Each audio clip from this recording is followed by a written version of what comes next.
ఒకప్పుడు నల్లమల ప్రాంతం అంటే వెనుకబడిన ప్రాంతం. ఈ ప్రాంతం అభివృద్ధి చేయాలి అనంటే ఎవరి తరము కాదు, ఎవరో నాయకుడు వచ్చి ఈ ప్రాంతాన్ని అభివృద్ధి చేయాలన్నట్టుగా మాట్లాడేవాళ్ళు. కానీ ఈనాడు మీ అందరి ఆశీర్వాదంతో, మీరు అభిమానంతో గుండెల్లో పెట్టుకొని భుజాల మీద మోసి కొండారెడ్డిపల్లి గ్రామం నుంచి ఈ రోజు రాష్ట్రానికి నాయకత్వం వహించే తెలంగాణ రాష్ట్ర ముఖ్యమంత్రిగా ఇదే నల్లమల గడ్డ మీద నిలబడి మాట్లాడుతున్నా అంటే నా గుండె ఉప్పొంగింది. నా సంతోషానికి అవధులు లేవు. మన ప్రాంతం, ఈ ప్రాంతం నుంచి మహేంద్రనాథ్ గారు మీ అందరికీ తెలుసు, ఉమ్మడి రాష్ట్రంలో తెలంగాణ ప్రాంతం నుంచి ప్రాతినిధ్యం వహించిన మహేంద్రనాథ్ గారు నిజాయితీకి మారు పేరు. వారే కాదు, ఈనాడు ఈ ప్రాంతానికి సంబంధించిన మన బిడ్డ ఉత్తమ పార్లమెంటేరియన్ జైపాల్ రెడ్డి గారు దేశాన్ని వన్నె తీసుకొచ్చి పాలమూరు ప్రాంతం వాళ్ళు మేధావులు అని నిరూపించి ఉత్తమ పార్లమెంటేరియన్ గా రాణించిన వాడు. వారే కాదు, మొట్టమొదటి హైదరాబాద్ రాష్ట్రం నిజాం సర్కార్ల నుంచి స్వేచ్ఛ వాయువులు పీల్చుకున్న తర్వాత ఏర్పడ్డ మొట్టమొదటి రాష్ట్రానికి ముఖ్యమంత్రిగా మన పాలమూరు బిడ్డ బూర్గుల రామకృష్ణారావు గారు పరిపాలనను ఏ విధంగా చేయొచ్చో నిరూపించిన బిడ్డ పాలమూరు బిడ్డ బూర్గుల రామకృష్ణారావు గారు. మరి అలాంటి పాలమూరు ప్రాంతమన్నా, నల్లమల్ల అడవి ప్రాంతమన్నా నాకు ఎంతో గర్వకారణం. ఎవరైనా నీది పాలమూరు అని అడిగినా, నువ్వు నల్లమల్ల బిడ్డవా అని అడిగినప్పుడు నాకు చాలా సంతోషం కలుగుతుంది. నా ప్రాంతం ఒక గొప్ప ప్రాంతం. ఈ ప్రాంతం నుంచి వచ్చిన వాళ్ళము, మేం కష్టపడతాం, కష్టాన్ని నమ్ముకుంటామని చెప్పి గర్వంగా చెప్తా. పాలమూరు జిల్లా అంటే ఒకనాడు తట్ట పని, పార పని, మట్టి పని, ఎక్కడికైనా ముంబై అయినా పూనా అయినా ఎక్కడైనా వలస పోవాలంటే, ఎక్కడ ప్రాజెక్టులు కట్టాలన్నా, ఎక్కడ తట్ట పని, పార పని, మట్టి పని ఉందంటే పాలమూరు నుంచే పిలిచేవాళ్ళు. అది మనకు అవమానం కాదు. పాలమూరు జిల్లా ప్రజలు కట్టిన ప్రాజెక్టులు ఈ దేశం నలుమూలల ఈనాడు సాగునీరును అందిస్తున్నాయంటే మన రక్తాన్ని చెమటగా మార్చి ఈ మట్టి పని చేయబట్టే ఈ ప్రాజెక్టులు పూర్తయి ఈ దేశం ఇవాళ సస్యశ్యామలంగా మారింది.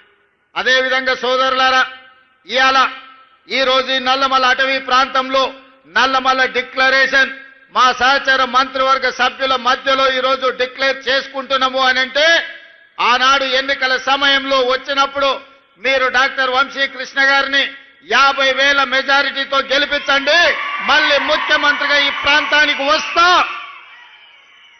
ఈ ప్రాంతం నా ప్రాంతం, ఈ ప్రాంతాన్ని అభివృద్ధి పదం వైపు నడిపించి ఆదర్శ నియోజకవర్గంగా తీర్చిదిద్దుతా అని ఆనాడు ఎన్నికల సమయంలో మీకు మాట ఇవ్వడం జరిగింది. ఆ మాట ప్రకారం మీరు మీ మాట నిలబెట్టుకున్నారు. డాక్టర్ వంశీకృష్ణను అత్యధిక మెజారిటీతో 50,000 పైన మెజారిటీతో గెలిపించి నల్లమల్ల పౌరుషాన్ని ఈ ప్రాంతం కాంగ్రెస్ పార్టీకి అండగా నిలబడుతుంది. ఈ ప్రాంతం వాడు ముఖ్యమంత్రి అయితే మా కష్టాలు తీరుతాయని మీరు ఆశీర్వదించి వంశీకృష్ణ గారిని గెలిపించారు. ఈనాడు 65 మంది శాసనసభ్యులు తెలంగాణ నలుమూలలా గెలిపించడం వల్ల తెలంగాణ రాష్ట్ర ముఖ్యమంత్రిగా మీ బిడ్డ ఈరోజు మీ మధ్యలో నిలబడి నేను నల్లమల ప్రాంతం వాడిని తెలంగాణ రాష్ట్రానికి ముఖ్యమంత్రి అని చెప్పుకునే గర్వపడే విధంగా ఈనాడు ఇక్కడ నిలబడ్డం. ఈరోజు నా బాధ్యత పెరిగింది. వంశీకృష్ణ గారు కొన్ని అంశాలను ప్రస్తావించండి.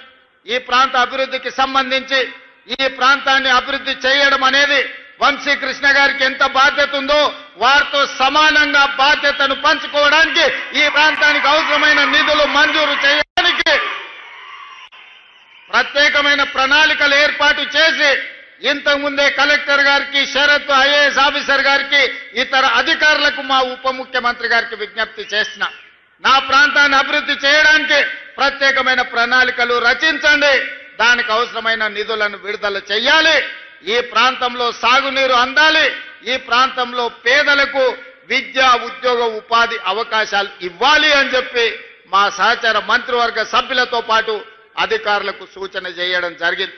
మిత్రులారా, ఇవాళ ఈ రోజు ఏర్పాటు చేసుకున్న కార్యక్రమం 29 మంది గిరిజన కుటుంబాలు 45 ఎకరాలలో ఆనాడు ఈ భూముల్లో వాళ్ళు దున్నుకుంటే ఈ పోడు భూములు పోరు భూములుగా మారినాయి. ఆనాడు ఈ పోరు భూముల్లో పోరాటం చేసిన గిరిజనులను బేడీలు వేసి జైలుకు పంపించిన చరిత్ర గత ప్రభుత్వానిదైతే ఈనాడు అదే భూముల్లో సోలార్ పవర్ ప్లాంట్లు పెట్టి వాళ్లకు మంచి తోటలు పెట్టి మంచి పంటలు పండే ఫలాలను ఇచ్చే భూములుగా మార్చి ఈ రోజు ఆ గిరిజనులు ఆత్మగౌరవంతో బ్రతికే విధంగా ఇందిరా సౌర గిరి జల విధానాన్ని ఈ రోజు ప్రవేశపెట్టడం జరిగింది.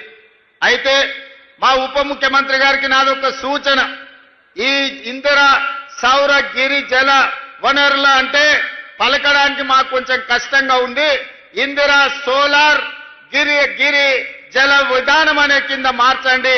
సౌర అనే బదులు కంటే సోలార్ అని పెడితే మా వాళ్ళకి అల్కగా అర్థమవుతుంది, మేము అల్కగా మాట్లాడడానికి ఉంటుందని వారికి నేను విజ్ఞప్తి చేస్తున్నా. అదేవిధంగా మిత్రులారా, ఇవాళ అక్కడ ఆడబిడ్డలతో మాట్లాడినా, మా చెంచు ఆడబిడ్డలతో మాట్లాడుతున్నప్పుడు నాకు ఆశ్చర్యం కలిగింది. సమాజం పట్ల వాళ్ళకు ఉన్న అవగాహన, సమాజంలో జరుగుతున్న అభివృద్ధిని ఈ రోజు అక్కడ అలివేలు అనే అమ్మాయితో మాట్లాడినా, ఆ అమ్మాయి ట్రైనింగ్కి వెళ్ళింది, తోటల పెంపకాల గురించి అవగాహన కల్పించుకుంది, అధికారులతో మాట్లాడింది, ఇతర ప్రాంతాలలో జరుగుతున్న తోటల పెంపకాలలో తీసుకుంటున్న జాగ్రత్తల గురించి ఆ అమ్మాయికి అవగాహన కలిగింది.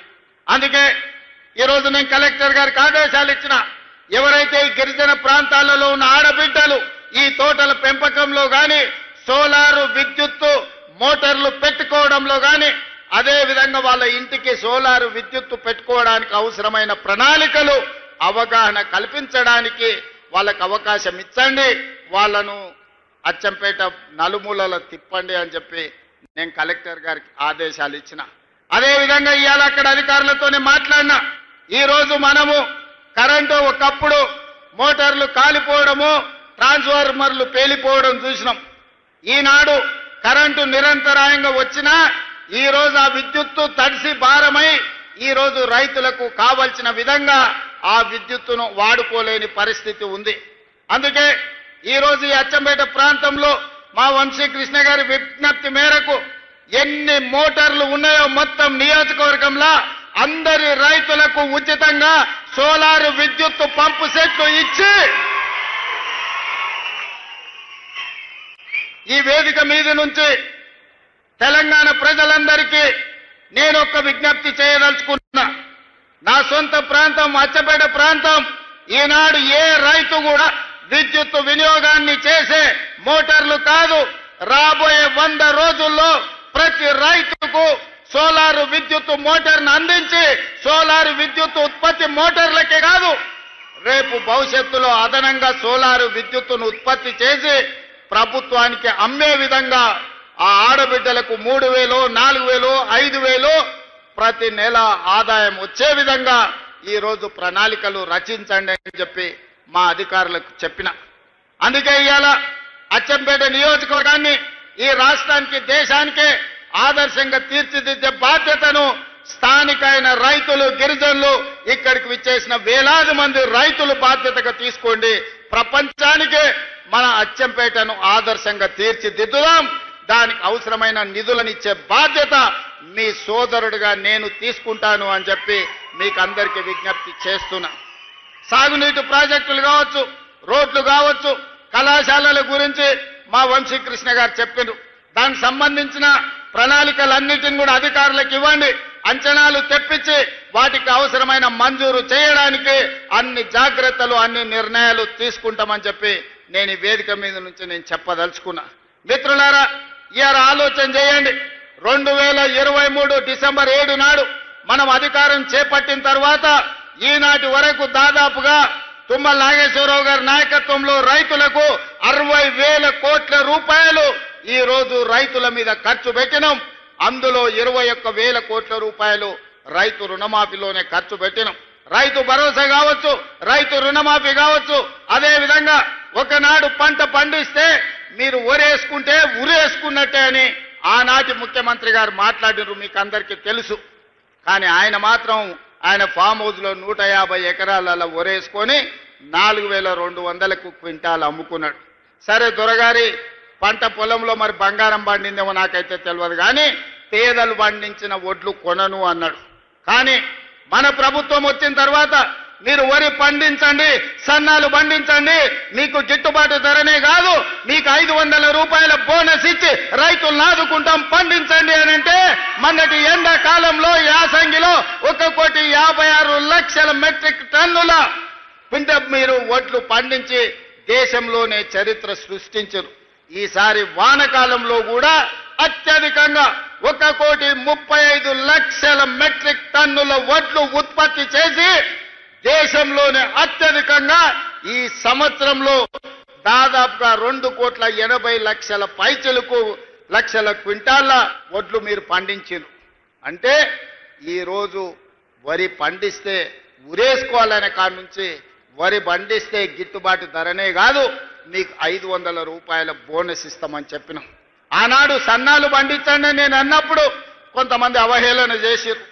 సన్నాలు పండించమంటుండు ఈ సన్నాసి అని ఒక నాయకుడు అన్నాడు. కానీ ఇవాళ మా పేదలు మా ఆడబిడ్డలు ఇక్కడ ఉన్నారు, అక్కడ పక్కన చాలా మంది మా అక్కలు మా సోదరిమణులు ఉన్నారు, వాళ్ళని నాకు కొంచెం దూరంగా కూర్చోబెట్టారు. కానీ నేను వాళ్ళందరినీ చూస్తున్నా, మా అక్కలందరూ చేయొద్దండి, అక్క మీకు సన్న బియ్యం వచ్చినాయా రాలేదా, ఇవాళ సన్న బియ్యం ద్వారా మీ పిల్లలకు మంచి అన్నం వండి పెడుతుండ్రా లేదా, మీ ఇంటాయనకు 3 పూటల భోజనం పెడుతుండ్రా లేదా ఒక్కసారి చెప్పండి. ఇవాళ మా అక్కల ఆడబిడ్డల కళ్ళల్లో సంతోషం చూడండి. ఆయల్ల రేషన్ షాపులో పోతే బియ్యం తెచ్చుకుంటే బర్రెలకు దానా కింద వాడేది, లేకపోతే రేషన్ షాపోడే కిలోకు 10 రూపాయలు మనకిచ్చి వాడే కొనుక్కునేది. కానీ ఇవాళ ఉత్తమ్ కుమార్ రెడ్డి గారి మంత్రిగా ఈరోజు సన్న బియ్యం ప్రతి పేదవాడికి అందించడం ద్వారా ముక్కెడు బువ్వ ఇవాళ సన్న బియ్యంతో మనం తింటున్నాం. మేమందరం మీకు ఇవ్వడం కాదు, పేదవాళ్ళ ఇళ్లలో నేను, మా ఉప ముఖ్యమంత్రి గారు, మా వ్యవసాయ శాఖ మంత్రి గారు, మా సాగునీటి పారుదల శాఖ మంత్రి గారు, ప్రతి మంత్రి, మా రెవెన్యూ మంత్రి గారు ఇండ్లల్లో పేదవాళ్ళ ఇంటికి వెళ్ళి వాళ్ళు వండిన సన్న బియ్యం మేము తినొచ్చిన మాట వాస్తవం కాదా?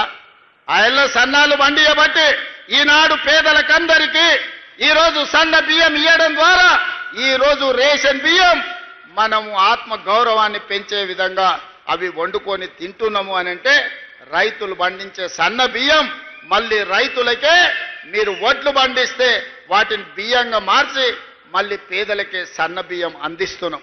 ఈ ప్రభుత్వం నీకు రైతులకు ఉచిత కరెంట్ ఇవ్వడమే కాదు, ప్రతి పేదవాడి ఇంటికి 50 లక్షల పేదలకు 200 యూనిట్లు ఈనాడు ఉచిత విద్యుత్ ఇస్తున్న మాట నిజం కాదా? పేదలకందరికీ ఇవాళ 3,10,00,000 మందికి సన్న బియ్యాన్ని రాష్ట్ర ప్రభుత్వం అందిస్తున్న మాట వాస్తవం కాదా? ఇవాళ మా ఆడబిడ్డలు మా అక్కలిడికి వచ్చారు. మా మంత్రి పొన్నం ప్రభాకర్ గారు వేదిక మీద ఉన్నారు. మహాలక్ష్మి పథకం ద్వారా మా ఆడబిడ్డలకు ఆర్టీసీ బస్సుల్లో ఉచిత ప్రయాణం అందించినాం. ఒకనాడు అమ్మగారి ఇంటికి వెళ్ళాలన్నా, అమ్మవారిని దర్శించుకోవాలంటే ఇంటాయన దగ్గర చేయి జాపాల్సిన పరిస్థితి. ఇవాళ మా అక్కలకి ఇంటాయన ఆఫీసుకు పోతే అమ్మవారి దర్శనం చేసుకొని అమ్మగారి ఇంటికి పోయి పలకరించి మళ్ళా సాయంత్రానికి ఉచితంగా ఇంటికి వచ్చే ఏర్పాటు మా ఆర్టీసీ బస్సుల్లో మహాలక్ష్మి పథకం ద్వారా ఉచిత ఆర్టీసీ బస్సు ప్రయాణం ఇచ్చినాం. ఈ 16-17 నెలల దాదాపుగా 5,500 కోట్ల రూపాయలు ఈరోజు ఆడబిడ్డల ఉచిత బస్సుకు మనం ఖర్చు పెట్టడం జరిగింది. ఇదే కాదు, మా ఆడబిడ్డలు ఉన్నారు, సంఘాల సభ్యులు ఉన్నారు. ఈరోజు ఎవరెవరో పెద్ద పెద్ద వ్యాపారస్తులు బస్సులు కొని ఆర్టీసీకి కిరాయికి ఇస్తున్నారు. కానీ మా ఆడబిడ్డలకు సంఘాలకు 600 బస్సులు ఇచ్చి 150 బస్సులు నేనే ప్రారంభించిన ఇవాళ ఆడబిడ్డల బస్సులు కొని ఆర్టీసీకి కిరాయికి పెట్టి లక్షాధికారులను ఇవాళ కోటీశ్వరులను చేసే విధంగా ఆడబిడ్డలకు ఆర్టీసీ బస్సుల యజమానులను చేసింది మన ప్రభుత్వం కాదా? ఒకసారి ఆలోచన చేయండి. ఇదే కాదు, ఇవాళ సోలార్ పంపు సెట్లు పెట్టుకున్నాం, ఇక్కడ సోలార్ విద్యుత్ ఉత్పత్తి చేస్తున్నాం. ఒకనాడు ఏమనేది, సోలార్ అంటే అదాని అనేటోళ్ళు, పెట్రోల్ బంకుల వ్యాపారం అంటే అంబానీలు అనేటోళ్ళు. కానీ ఇవాళ మా ఆడబిడ్డలకు 1000 మెగావాట్ల సోలార్ విద్యుత్ ఉత్పత్తి చేసే ఒప్పందాలు బట్టి విక్రమార్క గారితో చేయించి సోలార్ ఉత్పత్తి చేయండి, కోటీశ్వరులు గాంధీ అని చెప్పి 1000 మెగావాట్లు వాళ్లకు బ్యాంకు ద్వారా లోన్లు ఇప్పించి ఇవాళ ఒప్పందాలు చేయించినాం. ఇవాళ రిలయన్స్ పెట్రోల్ బంకులు కాదు, మా మహిళా శక్తి ఇందిరా మహిళా శక్తి పెట్రోల్ బంకులు వచ్చినాయి. నారాయణపేటలో నేనే స్వయంగా వెళ్ళి మా ఆడబిడ్డలు నడుపుతున్న పెట్రోల్ బంకును ప్రారంభించి మా ఆడబిడ్డలు పెట్రోల్ బంకులు నడపగలరని ఇవాళ ఆడబిడ్డలను పెట్రోల్ బంకుల యజమానులను ఇవాళ మనం చేయలేదా? మీరు ఆలోచన చేయండి. ఇదే కాదు, హైటెక్ సిటీ అన్న శిల్పారామం చుట్టుముట్టుతంటే కోటీశ్వరులే ఉంటారు, మల్టీనేషనల్ కంపెనీలు ఉంటాయని చర్చ జరిగేది. విప్రో, ఇన్ఫోసిస్, మైక్రోసాఫ్ట్ లాంటి ప్రపంచ దిగ్గజ కంపెనీలకు అక్కడ ఆఫీసులు ఉన్నాయి. కానీ అక్కడనే 3.5 ఎకరాల స్థలం మా మహిళా సంఘాలకు ఇచ్చి వాళ్ళు ఉత్పత్తి చేసే వస్తువులను అమ్ముకోవడానికి ప్రపంచ కంపెనీలతో పోటీ పడే విధంగా మా ఆడబిడ్డలకు శిల్పారామం పక్కన 3.5 ఎకరాల భూమి కేటాయించి 106 స్టాళ్లు పెట్టి వాళ్ళ ఉత్పత్తులన్నిటిని అమ్ముకోవడానికి వాళ్ళ ఆత్మ గౌరవం నిలబడే విధంగా అదానీ అంబానీలతో పోటీ పడే విధంగా ఇవాళ మా ఆడబిడ్డలకు అవకాశం కల్పించింది. నేను ఒకటే చెప్పిన మా మంత్రివర్గ సహచరులకు, మా అధికారులకు, రాబోయే రోజుల్లో 2029 లోపల 1 కోటి మంది ఆడబిడ్డల్ని కోటీశ్వరులుగా చేసే విధంగా లక్ష్యం పెట్టుకోండి. ఆ దిశగా పనిచేయడం. ఆడబిడ్డ చేతిలో రూపాయి ఉంటే వాళ్ళ పిల్లలకు ఉపయోగపడుతుంది, వాళ్ళ కుటుంబం బాగుపడుతుంది. ఒక్క ఆడబిడ్డ ఆర్థికంగా నిలబడితే కుటుంబాన్ని మొత్తం నిలబెడుతుంది. అదే 1 కోటి మంది ఆడబిడ్డలు ఆర్థికంగా నిలబడితే తెలంగాణ రాష్ట్రం ప్రపంచానికి ఆదర్శంగా మారి అత్యధిక ధనిక రాష్ట్రంగా తెలంగాణ రాష్ట్రాన్ని మన ఆడబిడ్డలు తీర్చిదిద్దడానికి అవకాశం ఉన్నది. అందుకే ఇవాళ ఆడబిడ్డల్ని ఆర్థికంగా నిలబెట్టాలన్న ఆలోచనతోటి అన్ని ప్రణాళికలు చేస్తూ మనం ముందుకు వెళ్తున్నాం. ఒక పక్కన రైతులకు గిట్టుబాటు ధర అందించడమే కాకుండా బోనస్లు ఇచ్చి రైతులకు రైతు రుణ విముక్తి చేసి రైతులను ఆదుకున్నాం. అదేవిధంగా విద్యార్థులు, నిరుద్యోగ యువకులు ఆనాడు ప్రభుత్వంలో నోటిఫికేషన్ల కోసం నిరసనలు తెలిపి ధర్నాలు చేసి అంతకంటే వెనక్కి వెళ్తే తెలంగాణ రాష్ట్ర సాధనలో ఉద్యమాలు చేసి పోరుబాట బట్టి అమరులై ఆనాడు ప్రాణాలు అర్పించే తెలంగాణ రాష్ట్రం తెస్తే ఉద్యోగ నోటిఫికేషన్లు ఆ ప్రభుత్వం ఇయ్యలేదు. కానీ మనం వచ్చిన తర్వాత మొదటి సంవత్సరంలోనే దాదాపుగా 60,000 ఉద్యోగ నియామకాలు ఇచ్చి దేశంలోనే మొదటి రాష్ట్రంగా ఉద్యోగ నియామకాలు అందించిన ప్రభుత్వ ఉద్యోగాలు 60,000, ప్రైవేటు ఉద్యోగాలు 1,00,000 ఉద్యోగాలు. ఈ మొత్తం 16 నెలల్లో 1,50,000 ఉద్యోగాలు అందించి ఈ రోజు నిరుద్యోగులను ఆదుకున్నాం. ఆనాటి ప్రభుత్వంలో నోటిఫికేషన్ల కోసం చిక్కడపల్లిలో ధర్నాలు జరిగేది. ఆనాటి ప్రభుత్వంలో ఉస్మానియా, కాకతీయ యూనివర్సిటీలో ప్రభుత్వ నోటిఫికేషన్లు ఇవ్వండి అని ఉద్యమాలు జరిగినాయి.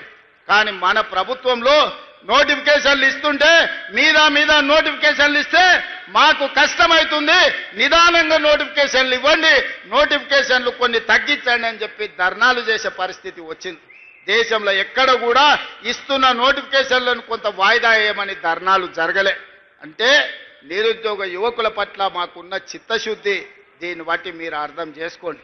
అదేవిధంగా విద్యకు సంబంధించి అన్ని యూనివర్సిటీలలో 12 యూనివర్సిటీ వైస్ ఛాన్సలర్లను నియమించడమే కాదు, ఖాళీలను భర్తీ చేసి పిల్లలకు నాణ్యమైన చదువు చెప్పించాలి.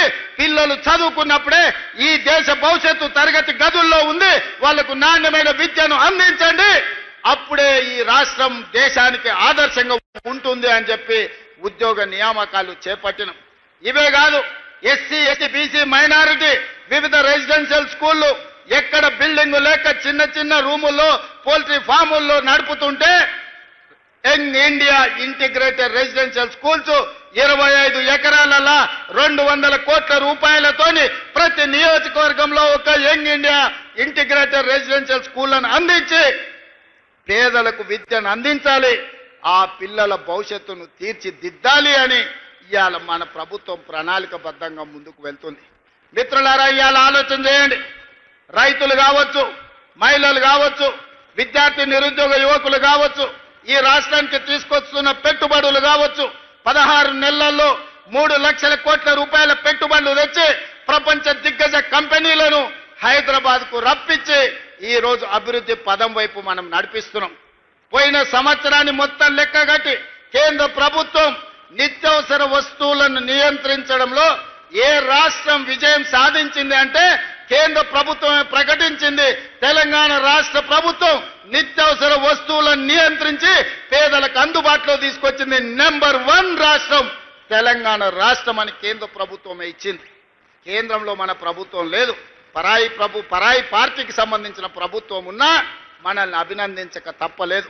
శాంతి భద్రతలకు సంబంధించి దేశం మొత్తం అన్ని రాష్ట్రాలలో పోటీ పెడితే శాంతి భద్రతలు తెలంగాణ రాష్ట్రంలోనే అత్యంత మెరుగ్గా ఉన్నాయి. నెంబర్ 1 శాంతి భద్రతలను కాపాడిన రాష్ట్రంగా తెలంగాణ రాష్ట్రాన్ని ఈ రోజు కేంద్ర ప్రభుత్వం ప్రకటించాల్సి వచ్చింది. నిరుద్యోగ సమస్యను పరిష్కరించడంలో దేశంలో ఉన్న అన్ని రాష్ట్రాల పోటీ జరిగింది. నిరుద్యోగ సమస్యని నిర్మూలించడంలో తెలంగాణ రాష్ట్రం నెంబర్ 1 అని కేంద్ర ప్రభుత్వమే నెంబర్ 1 రాష్ట్రంగా తెలంగాణ రాష్ట్రాన్ని ఇవాళ కేంద్ర ప్రభుత్వం ప్రకటించాల్సిన పరిస్థితి వచ్చింది.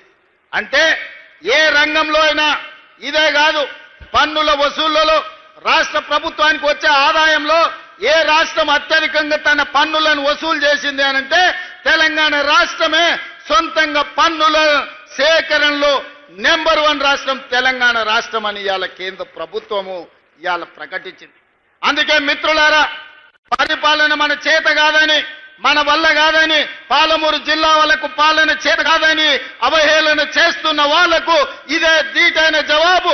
పాలమూరు వాళ్ళు తట్ట పని, పార పని, మట్టి పని కాదు, పరిపాలనలో కూడా నెంబర్ 1 గా దేశానికి ఆదర్శంగా నిలబడతామని, ఈ దేశానికి తెలంగాణ రాష్ట్రాన్ని ఆదర్శంగా నెంబర్ 1 గా తీర్చిదిద్దుతామని ఈ 16-17 నెలల్లో మనం నిరూపించినాం.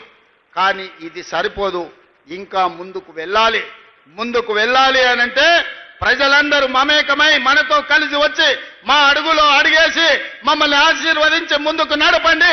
అచ్చంపేటలో ఏ విధంగా అయితే ప్రతి రైతుకు సోలారు పంపు సెట్ ఇచ్చి విద్యుత్ అవసరం లేకుండా స్వయంగా ఆదాయాన్ని పెంచుకోవడానికి అచ్చంపేటను ఏ విధంగా ఆదర్శంగా తీర్చిదిద్దాలనుకుంటున్నామో తెలంగాణ రాష్ట్రంలో కూడా ప్రణాళికలు చేయాలి. ఈనాడు ఏ పేదల కోసం మా పెద్దలు భట్టి విక్రమార్క గారు చెప్పిండ్రు, ఈ దేశంలో ఈ భూమి మీద జరిగిన ఏ పోరాటమైనా భూమి కోసం లేదా స్వేచ్ఛ కోసం జరిగిన పోరాటాలే.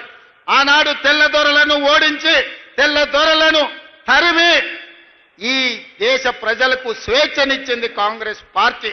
అదేవిధంగా ఆనాడు జల్ జమీన్ జంగల్ కావచ్చు, భూమి కోసం, భుక్తి కోసం, విముక్తి కోసం జరిగిన పోరాటాలు కావచ్చు, దొడ్డి కొమరయ్య కావచ్చు, కొమరం భీముడు కావచ్చు, చాకలి ఐలమ్మ కావచ్చు, లేకపోతే రామ్జీ గోండు కావచ్చు, సూరవరం ప్రతాప్ రెడ్డి కావచ్చు, ఈ పోరాటాలన్నీ స్వేచ్ఛ కోసం, భూమి కోసం జరిగిన పోరాటాలే. స్వేచ్ఛని దేశానికి ఇచ్చింది మా కాంగ్రెస్ పార్టీ. ఆనాడు పండిత్ జవహర్లాల్ నెహ్రూ, మహాత్మా గాంధీ గారి నేతృత్వంలో ఈ దేశానికి స్వేచ్ఛను తీసుకొచ్చాం. స్వేచ్ఛను వచ్చిన దేశానికి రాజ్యాంగాన్ని అందించిన బిడ్డ డాక్టర్ బాబాసాహెబ్ అంబేద్కర్ ఈ రోజు మనకు హక్కులను కల్పించాడు. ఆ హక్కుల నేపథ్యంలోనే అటవీ హక్కుల చట్టాన్ని తీసుకొచ్చినాం. ఆనాడు పివి నరసింహారావు గారు, ఇందిరాగాంధీ గారు అగ్రికల్చర్ సీలింగ్ యాక్ట్ తీసుకొచ్చి దొరల దగ్గర వేలాది ఎకరాల భూములుంటే దాదాపుగా 25 లక్షల ఎకరాల భూములను పేదలకు అసైన్మెంట్ పట్టాలు పంచిపెట్టిన పార్టీ. ఆత్మ గౌరవంగా బతకండి. గ్రామాలలో ఆత్మ గౌరవం అంటేనే భూమి. ఒక ఊర్లో ఒక వ్యక్తికి గౌరవం ఉందంటే నీకెంత భూమి ఉందయా, ఎన్ని అరకలు కట్టి నువ్వు దుక్కి దున్నుతున్నావు అనే దాన్ని బట్టి మన ఆత్మ గౌరవం. ఒకప్పుడు దళితులకు, గిరిజనులకు, బలహీన వర్గాలకు భూమే లేదు. దొరల దగ్గరనో, రెడ్ల దగ్గరనో, పెట్టుబడులదారుల దగ్గరనో భూములుంటే వీళ్ళందరూ వాళ్ళ భూముల్లో వ్యక్తి చాకరీ చేస్తూ కూలీలుగా బతికేది. కానీ ఇందిరమ్మ వచ్చిన తర్వాత 25 లక్షల ఎకరాల భూమిని అసైన్మెంట్ పట్టాల పేరు మీద మీకు భూములు ఇవ్వబట్టి ఇవాళ మీరు ఆత్మ గౌరవంతో భూ యజమానులుగా ఈ రోజు మీరు మాట్లాడుతున్నారు. ఇవాళ చెంచు బిడ్డలు భూమిలో సోలార్ పవర్ ప్లాంట్ పెట్టుకొని ఈ రోజు అక్కడ చెట్లు నాటి ఉపాధి వచ్చింది. ఇది కాంగ్రెస్ పార్టీ ఇందిరమ్మ ఇచ్చింది కాదా? ఇవాళ నిన్నగాక మొన్న జరిగిన పహల్గాం నేపథ్యంలో ఇండియా పాకిస్తాన్ యుద్ధం జరిగిన తర్వాత ప్రధానమంత్రి ఎట్లా ఉండాలంటే ఇందిరమ్మ లాగా ఉండాలి, నిటారుగా నిలబడి దేశాన్ని రక్షించాలి. పాకిస్తాన్ తో యుద్ధం చేసి యుద్ధంలో పాకిస్తాన్ని 2 ముక్కలు చేసి ఒక ముక్క బంగ్లాదేశ్, రెండో ముక్క పాకిస్తాన్ అని ఇందిరమ్మ నిరూపించింది 54 ఏళ్ల క్రితం. అలాంటి పౌరుషం కలిగిన నాయకురాలు ఈ దేశానికి ప్రధానమంత్రిగా ఉంటే 50 ఏళ్ల తర్వాత ఈరోజు మీరు ఆలోచన చేయండి. ఎంతో మంది ప్రధానమంత్రులైన, ఎంతో మంది రాష్ట్రపతులైన, కానీ తండాలలో, గూడాలలో, మారుమూల పల్లెల్లో వాళ్ళ పేర్లు గుర్తు లేవు. కానీ ఏ గూడెంలో ఏ ఆదివాసి దగ్గరికి వెళ్ళి వాళ్ళని తలుపు తట్టండి, వాళ్ళ గుండెలోకి తొంగి చూడండి, వాళ్ళ గుండెల్లో ఇందిరమ్మ ఉన్నదా లేదా 50 ఏళ్ల తరువాత కూడా ఇవాళ పేదోడి గుండెల్లో, తండాలలో, గూడాలలో ఇందిరమ్మ ఉన్నది అంటే మన అమ్మ కంటే ఎక్కువగా మనల్ని ప్రేమించింది, మన బాగు కోరుకున్నది, మన బతుకులు బాగు చేసింది. అందుకే ఈ రాజ్యం ఇందిరమ్మ రాజ్యం. అందుకే ఈరోజు మా పేరు ఇందిరా సోలార్ గిరిజల వికాసం అని ఈరోజు మనం పెట్టుకున్నాం. పేదోళ్ళు, దళితులు, గిరిజనుల గూడాలలో వాళ్ళ కళ్ళల్లో వెలుగు చూడాలి అని చెప్పి ఇందిరమ్మ ఆనాడే పునాదులేసింది. ఆ ఇందిరమ్మ వారసులుగా ఈరోజు మేము మీ ముందుకు వచ్చి నిలబడ్డాం. సోదరులారా, ఇవాళ మీరు ఆలోచన చేయండి. 10 ఏళ్ళు తెలంగాణ రాష్ట్రంలో ఏ ఒక్క నాడైనా ముఖ్యమంత్రి వచ్చిండా, గిరిజనులను కలిసిండా? ఇప్పుడే మా సీతక్కతో అడిగిన, ఒకనాడు తాడ్వాయి మండలంలో ములుగు నియోజకవర్గంలో గిరిజనులు ముఖ్యంగా అక్కడ ఉండే గొత్తికోయలు పొలం దున్నుకున్నారని ఆడబిడ్డల్ని చీరలు ఇప్పి చెట్ల కట్టేసి కొట్టే ఆనాడు 20 కిలోమీటర్ల అడవిలో నడుచుకుంటే నేను సీతక్క పోయి ఆనాడే చెప్పినాం, ఈ గిరిజనులకు అండగా నిలబడతాం, ఈ గిరిజనులు ఆదుకుంటామని. ఆ గిరిజనులకు అటవీ హక్కుల చట్టం తీసుకొచ్చి 6,70,000 ఎకరాల భూ పంపకాలు, పోడు భూముల పట్టాలు Congress party doctor YS Rajasekhara Reddy గారు ముఖ్యమంత్రిగా ఉన్నప్పుడు సోనియా గాంధీ గారి నాయకత్వంలో మనం ఇచ్చిన మాట వాసం కాదా? అందుకే ఇవాళ ఈ నల్లమల్ల డిక్లరేషన్లో నేను మాట ఇస్తున్నా. తండాలలో, గూడాలలో, మారుమూల పల్లెల్లో ఉన్న ఆదివాసీలందరికీ 6,70,000 ఎకరాలలో నల్లమల్ల డిక్లరేషన్ లో భాగంగా సోలార్ పంపు సెట్లు ఇచ్చి మీ పంటలు పండే విధంగా, మీరు తోటలు పెట్టుకునే విధంగా, మీరు ఆత్మగౌరవంతో బ్రతికే విధంగా మీ భూమి మీద మీకు హక్కు ఇవ్వడమే కాదు, మీ భూమిలో విద్యుత్ ఉత్పత్తి చేసి మీకు మీరే యజమానులుగా బాగుపడే విధంగా ఈ నల్లమల్ల డిక్లరేషన్ లో తీసుకున్న నిర్ణయాన్ని అమలు చేసి చూపిస్తామని చెప్పి నేను ఈ సందర్భంగా తెలియజేస్తున్నా. నేను గ్రామాల నుంచి వచ్చాను కాబట్టి పేదవాళ్ళ కష్టాలు నాకు తెలుసు. నల్లమల్లను అభివృద్ధి పదం వైపు నడిపించే విధానం నాకు తెలుసు. తెలంగాణ రాష్ట్రాన్ని ఏ విధంగా పునర్నిర్మించాలో ఇవాళ మీ అందరి ఆశీర్వాదంతో ముందుకు వెళ్తున్నాం. కొంతమంది కుట్రలు చేయొచ్చు, కుతంత్రాలు చేయొచ్చు, వాళ్లకున్న అక్రమ సంపాదనతో సోషల్ మీడియాలో మన మీద దుమ్మెత్తి పొయ్యొచ్చు, కానీ నిజం అనేది తెలుస్తుంది. ఆ నిజం ఎట్లా తెలుస్తుందా అంటే సన్న బియ్యంతో బుక్కెడు పువ్వ కడుపులకు పోయినప్పుడు ఆ ఆడబిడ్డకు తెలుస్తుంది, వాళ్ళ పిల్లలకు బుక్కెడు పువ్వ పెట్టినప్పుడు, ఇంటానికి వచ్చినప్పుడు ఇది ఇందిరమ్మ రాజ్యంలో మా రేవంత్ అన్న ఇచ్చుడు సన్న బియ్యం అని చెప్పి ఆ ఆడబిడ్డలకు తెలుస్తుంది. ఇవాళ 60,000 మంది నిరుద్యోగ యువకులు ఉద్యోగాలు వచ్చి ప్రతి నెల జీతం కోసం సంతకం పెట్టినప్పుడు ఈ ఉద్యోగం మా రేవంత్ అన్న ఇచ్చిండు, ఆయన వచ్చినాకనే మాకు ఉద్యోగం వచ్చింది అని చెప్పి అతను గుర్తు చేసుకుంటాడు. ఇవాళ గవర్నమెంట్ స్కూళ్లలో, రెసిడెన్షియల్ పాఠశాలల్లో చదువుకుంటున్న విద్యార్థులకు 40% డైట్ ఛార్జెస్ పెంచడమే కాదు, ఆడబిడ్డలకు 200% కాస్మెటిక్ ఛార్జెస్ పెంచడం కదా. ప్రతి నెల అవి పొందినప్పుడు ఆ బిడ్డలు గుర్తు చేసుకుంటారు.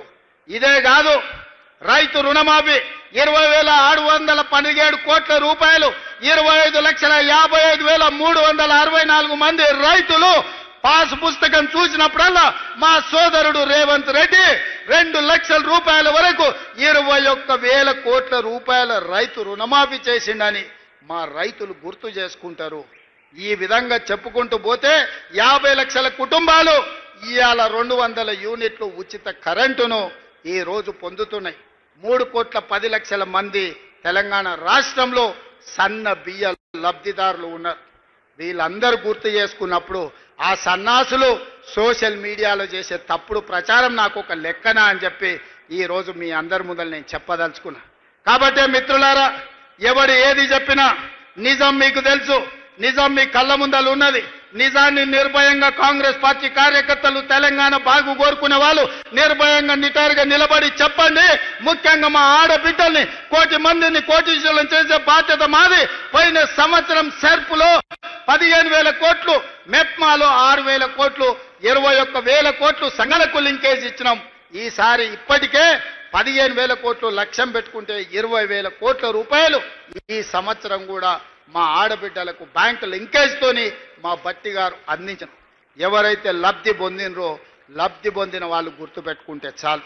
ఎవడైతే తప్పుడు ప్రచారం చేస్తుండో కడుపు నిండా విషం పెట్టుకొని ఆ విషంతో విష ప్రచారం చేయడం ద్వారా మన ప్రతిష్టకు భంగం కలిగించాలనుకుంటున్నారు. నేను వాళ్ళందరినీ పట్టించుకోదలుచుకోలేదు, వాళ్ళ దిక్కు చూడదలుచుకోలేదు. ప్రతి ఊర్లో ఒకడో ఇద్దరో తాగుబోతులో సన్నాసులో ఉండనే ఉంటారు. అంత మాత్రాన ఊరేమన్నా పాడైపోతుందా? ఊరికేమన్నా దరిద్రం వస్తుందా? మిత్రులారా, తెలంగాణ రాష్ట్రంలో కూడా 5 మందో 10 మందో నాయకులు సన్నాసులు ఉండొచ్చు, దరిద్రం ఉండొచ్చు, కడుపు నిండా విషం ఉండొచ్చు. కానీ కష్టపడే మీ సోదరుడు మీ రేవంత్ అన్న రోజుకు 24 గంటలు మీకోసం కష్టపడతాడు.